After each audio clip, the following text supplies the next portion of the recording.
Chapter 4 The Reason. Get over here! The voice cut through the air like the twang of a ricocheting bullet. Little Willie had never heard a voice like that before. Not on this farm. He couldn't move. But Searchlight sure could. The owner of the voice barely had time to step back into the house and close the door. Searchlight barked and snarled and jumped at the closed door.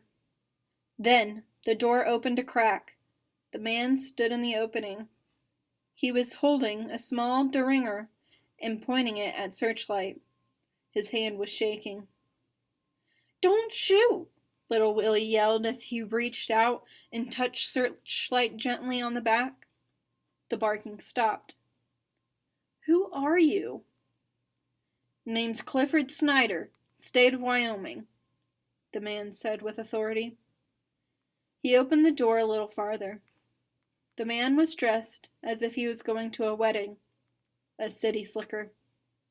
He was short, with a small head and a thin, droopy mustache that reminded Little Willie of the last time he'd drunk a glass of milk in a hurry. "What do you want?" Little Willie asked.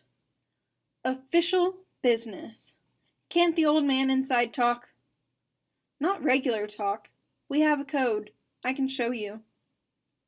As Little Willie reached for the door, Clifford Snyder again aimed his gun at Searchlight, who had begun to growl.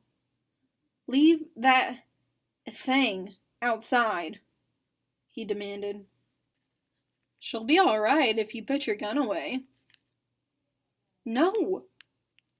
"Are you afraid of her?" "I'm not afraid."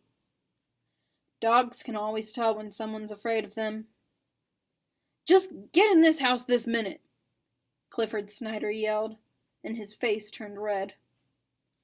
Little Willie left Searchlight outside, but Clifford Snyder wouldn't put his gun away until they were all the way into Grandfather's bedroom, and then he insisted that Little Willie shut the door.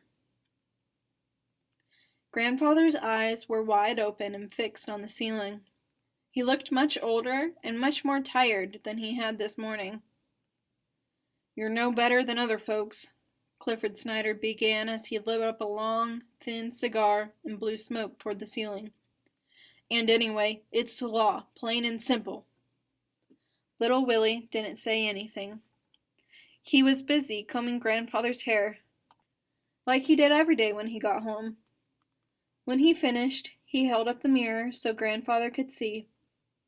"I'm warning you," Clifford Snyder continued. "If you don't pay, we have our ways, and it's all legal, all fair and legal. You're no better than other folks." "Do we owe you some money, Mr. Snyder?" Little Willie asked. "Taxes, son. Taxes on this farm. Your grandfather there hasn't been paying them." Little Willie was confused. Taxes? Grandfather had always paid every bill, and always on time, and Little Willie did the same. So, what was this about taxes? Grandfather had never mentioned them before. There must be some mistake. "Is it true?" Little Willie asked Grandfather. But Grandfather didn't answer. Apparently, he had gotten worse during the day. He didn't move his hand, or even his fingers. "Ask him about the letters," piped up Clifford Snyder. "What letters?" "Every year we send a letter, a tax bill, showing how much you owe." "I've never seen one," insisted Little Willie. "Probably threw 'em out." "Are you sure?" began Little Willie, and then he remembered the strong box. He removed the boards, then lifted the heavy box up onto the floor. He opened it and removed the papers. The papers he remembered seeing when he had looked for the money to rent the horse. "Are these the letters?" he asked. Clifford Snyder snatched the letters from the Little Willie's hands and examined them. "Yep, sure are," he said. "These go back over 10 years. He held up one of the letters. "This here is the last one we sent." Little Willie looked at the paper.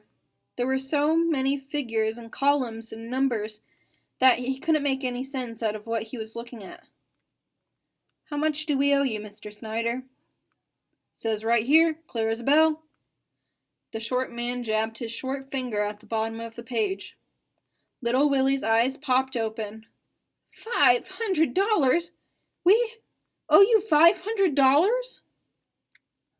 Clifford Snyder nodded, rocking forward onto his toes, making himself taller.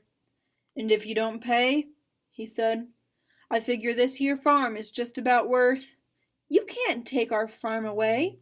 Little Willie screamed, and Searchlight began barking outside. "Oh, yes, we can," Clifford Snyder said, smiling, exposing his yellow, tobacco-stained teeth.